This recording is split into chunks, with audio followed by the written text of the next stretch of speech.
So, a little bit about myself. I am Linda Dampa. I am the co-founder and CEO of Adeba Nature. I have an MBA from Harvard, and I also have an undergraduate degree in mathematics. And that's relevant. You will know why. I will tell you a little bit why later. My dream is to transform Africa, and my brand has been seen on multiple TV channels, international and locals, in Côte d'Ivoire. How about you? So I'd love to take a few minutes to hear about you guys' dreams and why you're here. We're a small committee, so happy to do that with all of you. And if you want to get a little bit closer, we're going to have a little very intimate session, all of us together. So just in a few words, just what's your dream? Hello? Can everyone hear me? Awesome. Well, thank you. Welcome to the future of beauty. Allow me to introduce you to a superhero called the Black Swan Man. Who is this person? His name is Nassim Nicolas Taleb, and he's one of the biggest influence in my life and in how I've created my brand Adeba Nature. So a quote from him: "I am scared of living in a society that doesn't find it obvious that things perfected by nature over millions of years are, scientifically speaking, safer than things made by some scientists in a lab." So he's a very controversial personality. He's very in your face, but he's also brilliant. He's a trader, hedge fund founder, lecturer, author of multiple bestsellers. So he developed this philosophy on life and on managing uncertainty and risk around us. And one of his quotes is from, "It's better to be convex than smart," and I'll explain this a little bit later. So why is this relevant? His theories help explain how one scientist in Côte d'Ivoire that we've worked with could make breakthrough discoveries with zero funding. How did he do that? This cute dog is a hint. There was no animal testing or anything like that. But this scientist, he conducted the research while on vacation. How did he do that?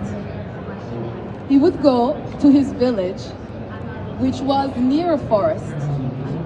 And in the village, he would just sit on a chair and nap and look around.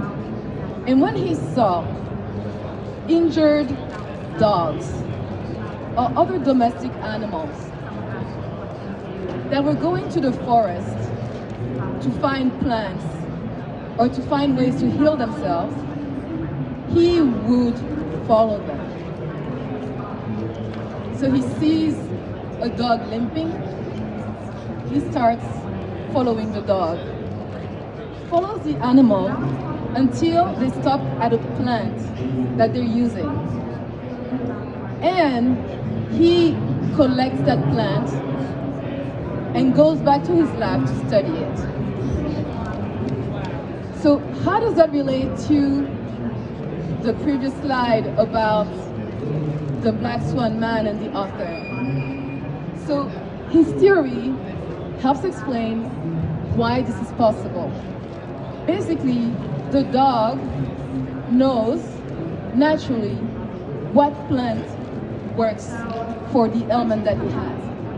Like, no one has taught him, he didn't study in the lab, he just knows. But us humans don't have that knowledge. So how to acquire that knowledge? One shortcut is to actually learn it from the animal that has it. So it's not 100% sure that that plant would work for us, which is why you need to study it further. However, out of the thousands of plants in the forest, it's definitely one way to start narrowing down which ones could make sense for us. So why is this the future of beauty? That's the idea of this talk. So currently, so this graph is in French, so I'll translate. But currently, if you look at conventional cosmetics, the active ingredients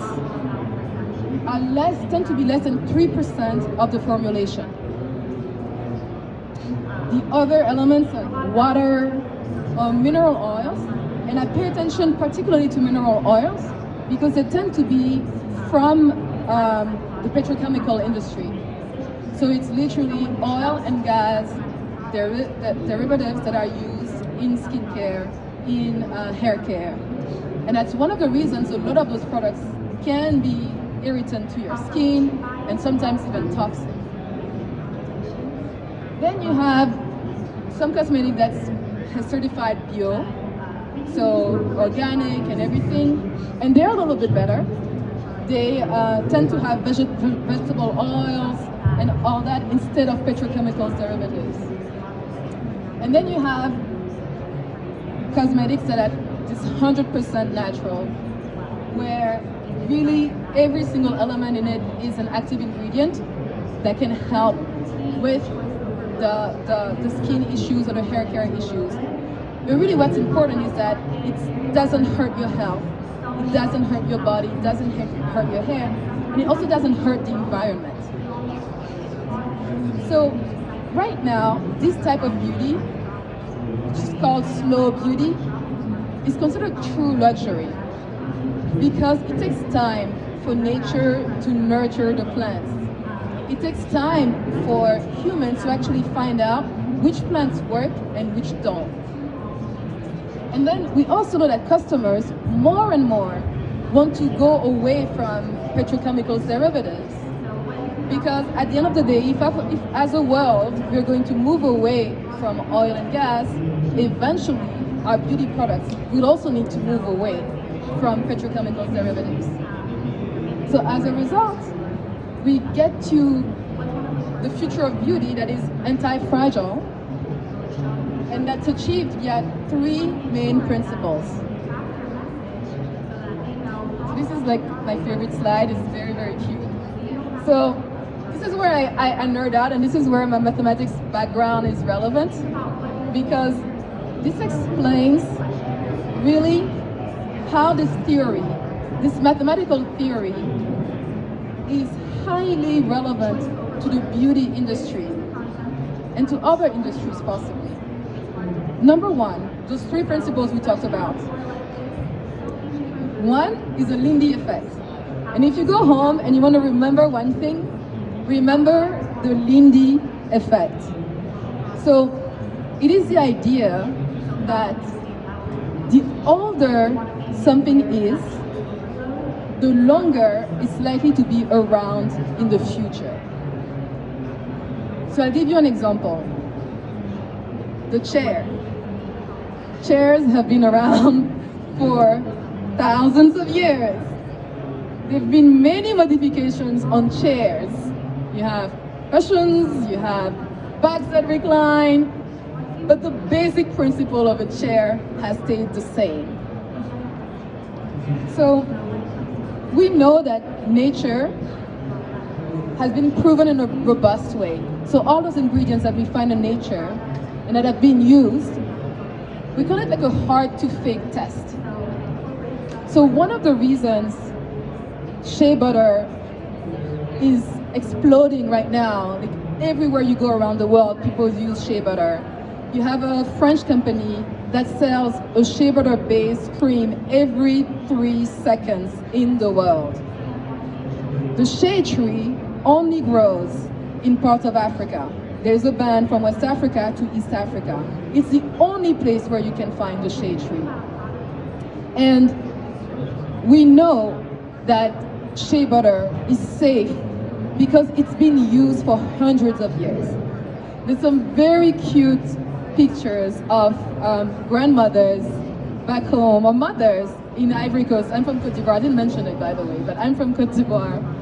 massaging the babies with shea butter, and the baby's body is like glistening and everything. So the Lindy effect tells you that if there was anything wrong with shea butter, like if it had any significant impact on your health, people would have stopped using it a long time ago. So that's the mathematical framework behind it. And obviously, now with the years, shea butter has been studied in many labs, which is why you go to Germany, you go to Japan, you go to Hawaii, you go everywhere. I did a test with one of those AIs yesterday. I asked him, can you list all of the companies, beauty companies that use shea butter in their formulations? And the AI was just fed up with me. It was like, there are too many companies that use shea butter in their formulations. I cannot list them all, but here's the top 10. So in Africa, in West Africa, we call shea butter women's gold.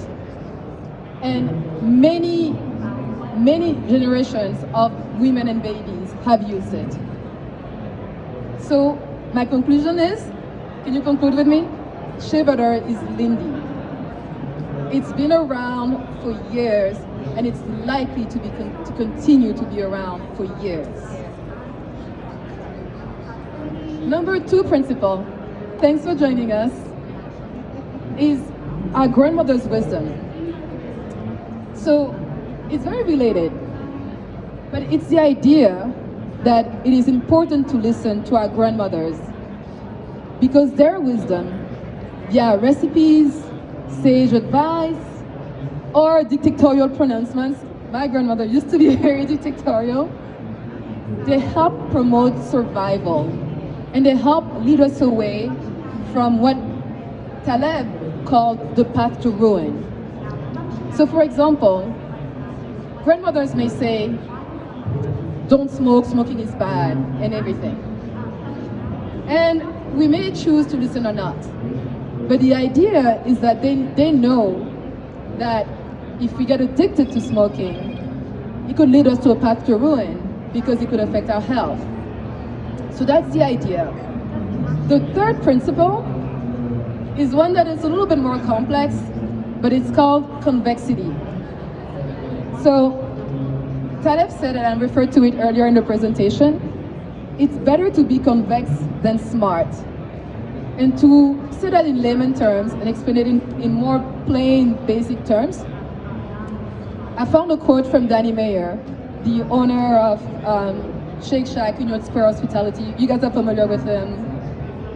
Shake Shack, Danny, okay, you guys all know him. So he says in his memoirs that when he was looking for a location for his first restaurant, Union Square Cafe, he knew he could sense a lot of upside, and he felt protected against the downside. So that's what convexity means. It means heads, you win, tail, you don't lose. And why is this the future of beauty? Because we want to find ingredients where, when we start studying them, head, we win. They could be helping solve problematics that no other ingredients have. Tail, we don't lose. We know that they won't impact our health. They won't impact our environment. So this is why I strongly believe that the future of beauty is anti-fragile. And there's a case study. It's the case of Adeba Nature, which is my brand. So we say that African heritage plus science equals Adeba Nature. And how do those 3 principles that I just explained fit into our example? Let me tell you. First, we only use plant-based ingredients. So again, we go back to nature. We know it's Lindy. It's been around. Then we combine those ingredients with the knowledge and memories. We go to the villages, we talk to the grandmothers. That's the grandmother's wisdom. We also value all the technology that's traditional. I was explaining to folks earlier that to make some of the natural oils in Côte d'Ivoire, people bury the nuts, and the nuts absorb the benefits from the soil around them. And then when they dig them out, they can make an oil that's much richer and much better for you. And we combine that with the pharmaceutical rigor and the scientific element. That's the convexity part. Because we can find compounds and study them, and if we're lucky or diligent or both, we get amazing results. And that's the case of one of our core ingredients, which is called carapa oil, which when we started studying, no one in Côte d'Ivoire was doing anything with it, and it's now a bestseller for us. So from that, we have amazing feedback from our customers, and I won't bore you with that, but it's to tell you that folks have problematics that have not yet been solved. And some of those answers are actually found in those forests, in those savannas. And we want to be able to go in and exploit those resources while taking care of the folks that have protected them and of the environment that surrounds us and benefits us all. So I'm going to wrap up my presentation. If you want to find out more, there's the book Antifragile that I recommend from Taleb. Antifragile, Things That Gain from Disorder. It is absolutely amazing. It is like a big rock of like 1,000+ pages, but you will learn a lot. And then for Adeba, as I mentioned, we were on TV, so there are a few links to documentaries and interviews that I could share with you if you give me your contacts. So I'm going to stop here. Any questions?